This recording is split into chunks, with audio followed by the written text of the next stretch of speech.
Sir, എൻ്റെ പേര് Rasha Fathima. ഞാൻ +1 ജേർണലിസം ബാച്ചിൽ പഠിക്കുന്നത്. സ്ഥലം ഏതൊരു വ്യക്തിയുടെയും ലൈഫ് ചേഞ്ചിങ് മൊമെന്റിൽ ഒരു സ്ട്രോങ് സപ്പോർട്ടീവ് പേഴ്സൺ ബാക്കിൽ ഉണ്ടാവും. അങ്ങനെ സാറിന്റെ ലൈഫിൽ ആരാണ് ഉണ്ടായത്? അതൊരു ഒരു വലിയ സ്റ്റോറിയാണ്. അപ്പം അതിൽ പൊളിറ്റിക്സിൽ സ്വാഭാവികമായിട്ടും എൻ്റെ പട്ടാമ്പി കോളേജിലെ KSU യൂണിറ്റ് കമ്മിറ്റിയിലെ അവനാണ്. കാരണം ഞാൻ അവിടെ ഒരിക്കലും ഞങ്ങൾക്ക് വലിയ രാഷ്ട്രീയ ജയമുള്ള ഒരു സ്ഥലമല്ല.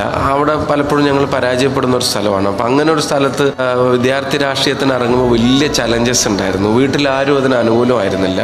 വീട്ടുകാരറിയാതെയാണ് തുടങ്ങിയത്. അവർക്ക് ഭയങ്കര എതിർപ്പായിരുന്നു.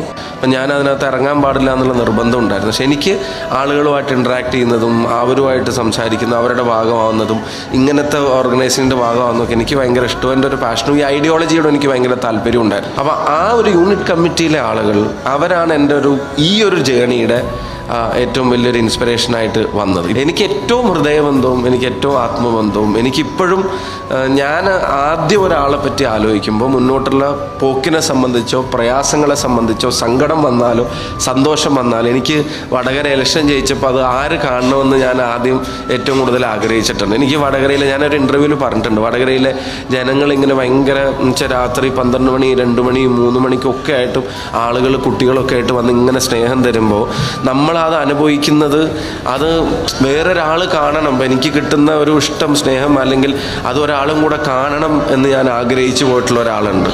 അത് ഇനി അങ്ങോട്ടുള്ള എൻ്റെ യാത്രയിലും എനിക്കുണ്ടാവുന്ന എല്ലാ നഷ്ടങ്ങളിലും എനിക്കുണ്ടാവുന്ന എല്ലാ നേട്ടങ്ങളിലും എല്ലാ പദവികളില്ലാതാവുന്നതിലും ഞാൻ ഓർക്കുന്ന ആദ്യത്തെ പേര് ഉമ്മൻചാണ്ടി സാറിൻ്റെ ആയിരിക്കും എന്ന കാര്യത്തിന് സംശയമാണ്. അതെപ്പോഴും അങ്ങനെയായിരിക്കും.